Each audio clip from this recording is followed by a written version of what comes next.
اس کے بعد کہ میں آپ کو ایک بڑی ترتیب سے اور طریقے سے چل رہا ہوں آگے. حضرت سیدنا عبداللہ ابن مسعود رضی اللہ تعالیٰ عنہ جلیل القدر صحابی ہیں، ترجمان القرآن ہیں.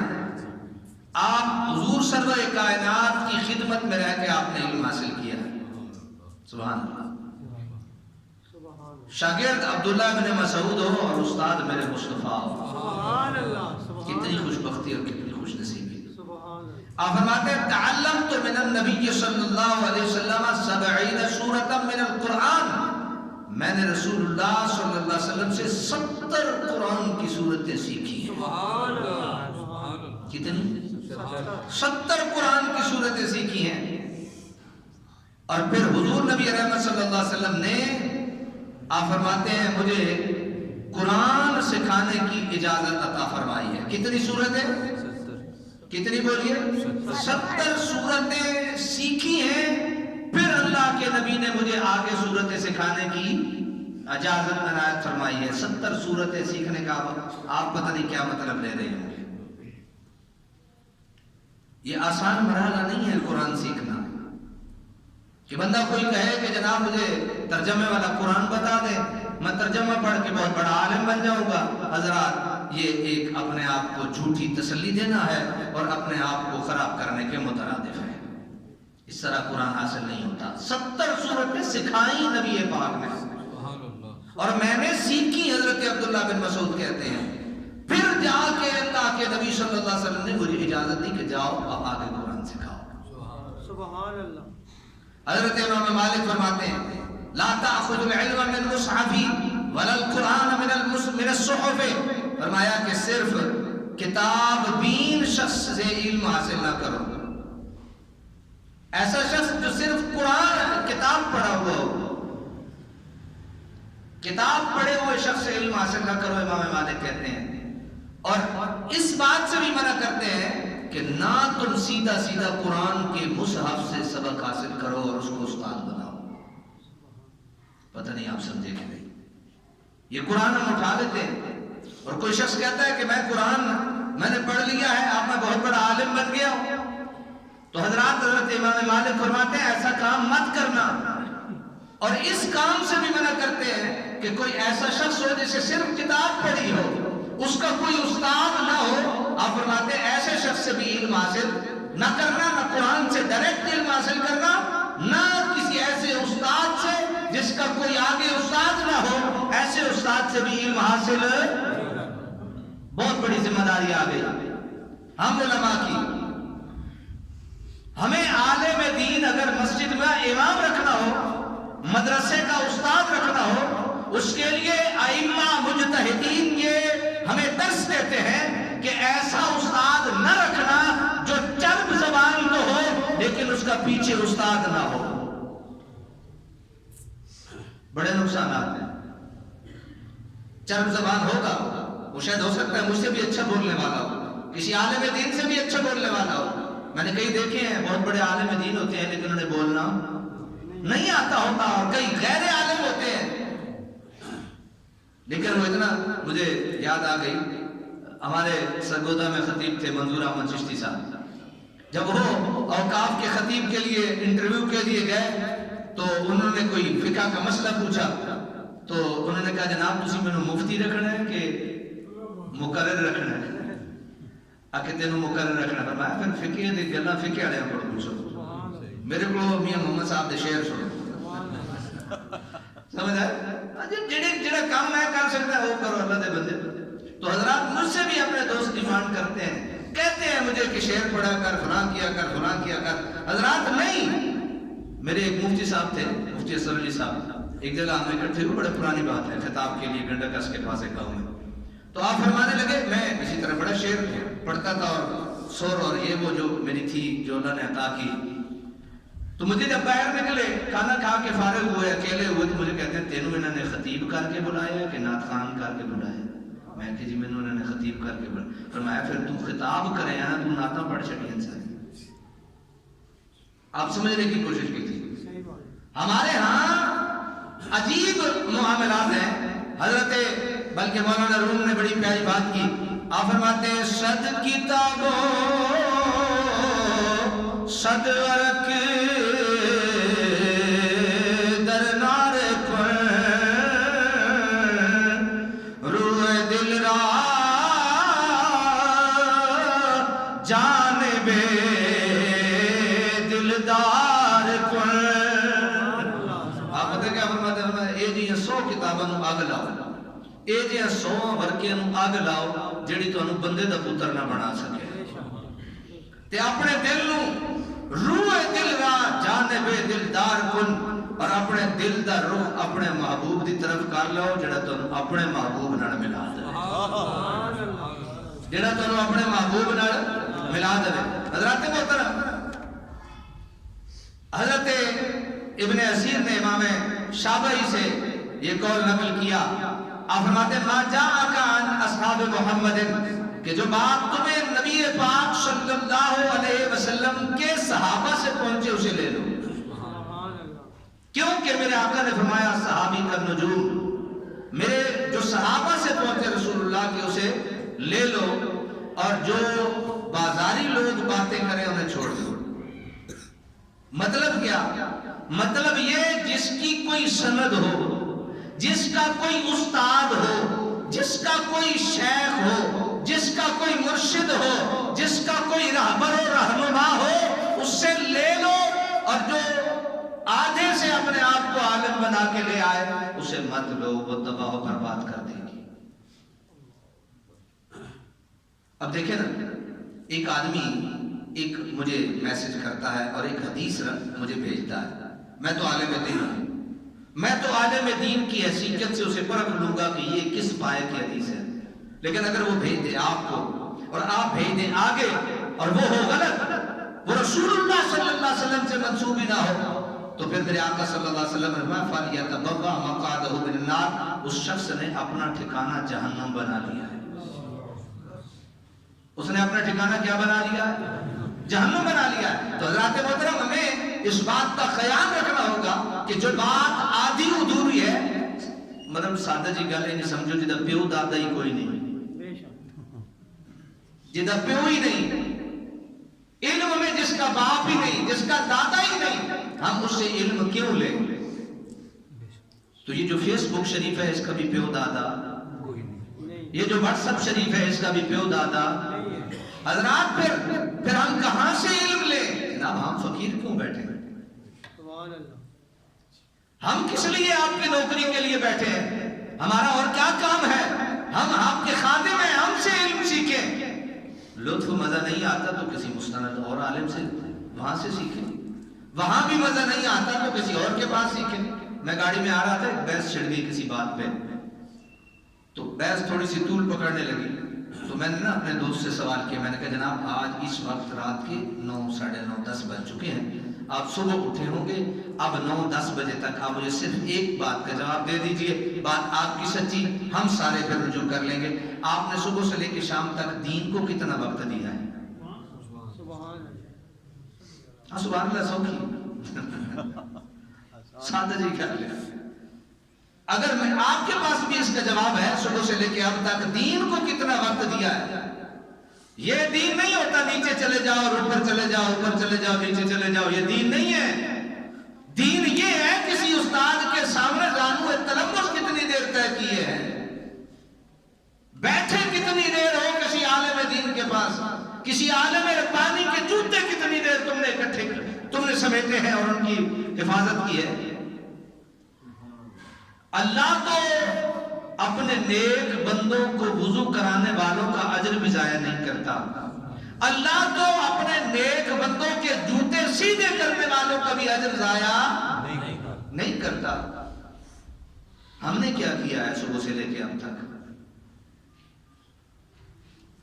حضرت امام اعظم, میں آپ کو ایک علم کا معیار اور پرکھنے کا طریقہ عرض کر دوں.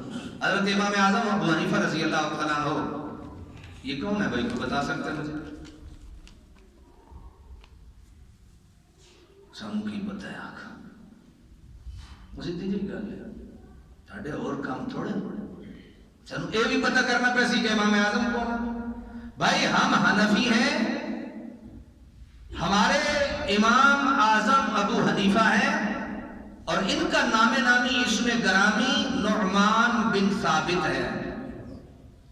نعمان بن، ہم امام اعظم ہر نتو پھتو خیرے کو نہیں کہتے، امام اعظم ایک ہے ابو حنیفہ، اور ان کا نام نام اسم گرامی ہے نعمان بن ثابت. ہم حنفی ہیں. ہم کون ہیں بولیے؟ حنفی ہیں. آپ کے ایک شاگرد تھے امام ابو یوسف، آپ بیمار ہو گئے اور بڑے ہی زیادہ بیمار ہو گئے امام ابو یوسف.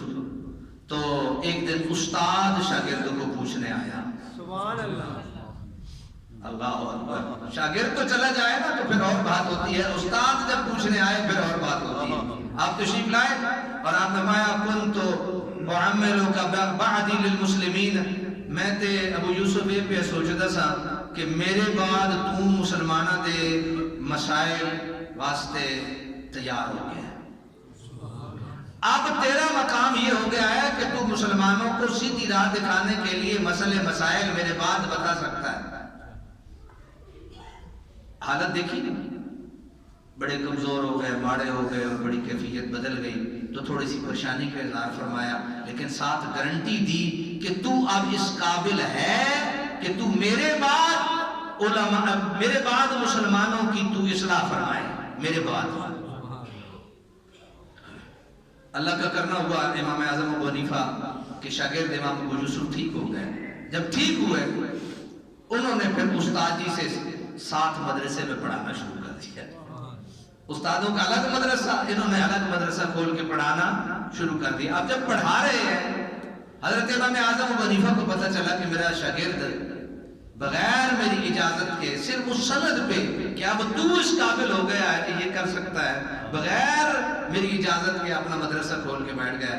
امام اعظم نے فرمایا ایک بندہ تیار کیا اور اسے کہا جاؤ ابو یوسف سے یہ مسئلہ پوچھ کے آؤ. مسئلہ کیا تھا؟ مسئلہ یہ تھا کہ ایک دھوبی ہے،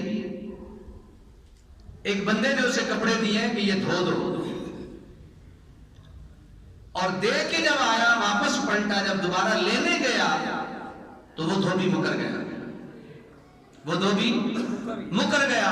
اس نے کہا ساڑھے کروڑ کپڑے ہی کوئی نہیں. واپس آ گیا.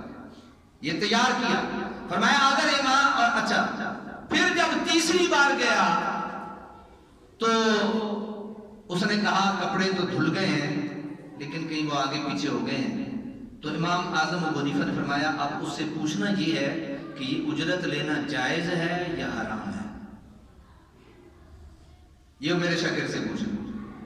اگر وہ کہے جائز ہے تو آپ نے کہنا ہے غلط، اور اگر وہ کہے حرام ہے تو آپ نے پھر بھی کہنا ہے غلط. یہی ہوا. وہ تشریف لے گئے.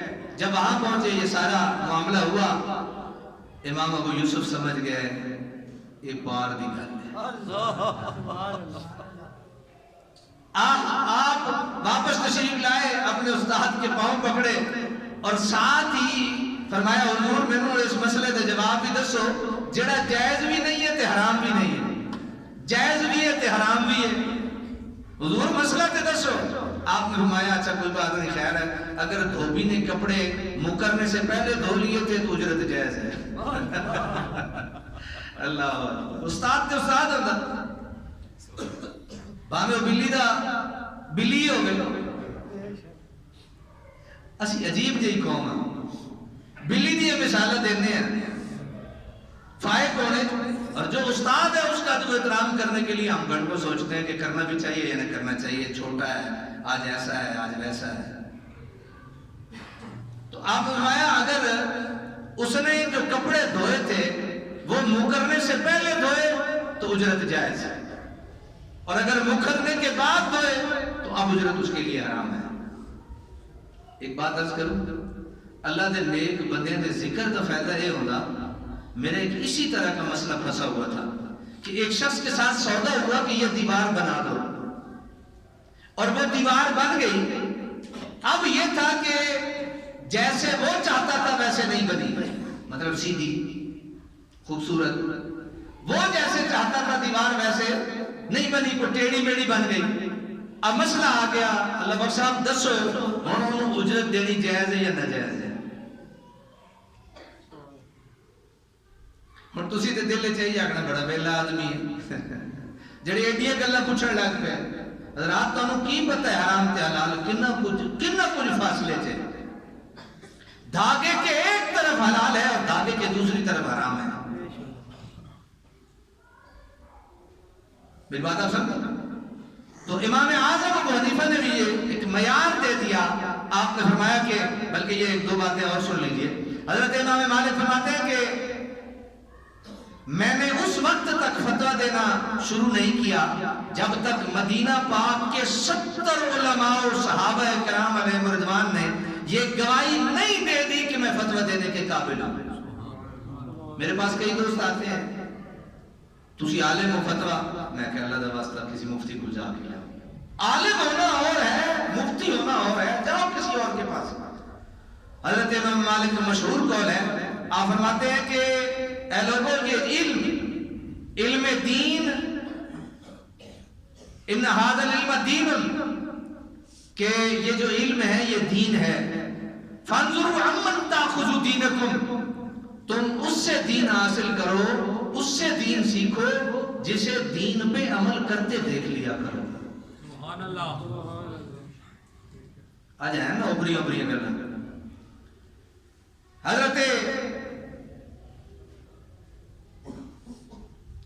امام مالک حضرت ابو ایوب کے بارے میں فرماتے ہیں، فرمایا کہ میں نے 2 حج کے موقع پہ مکہ میں نے انہیں پڑھاتے ہوئے دیکھا حضرت ابو ایوب کو 2 حج کے موقع پہ، لیکن میں نے ان سے کوئی روایت نہیں لی، یعنی 2 سال ان سے کوئی حدیث اور علم حاصل نہیں کیا.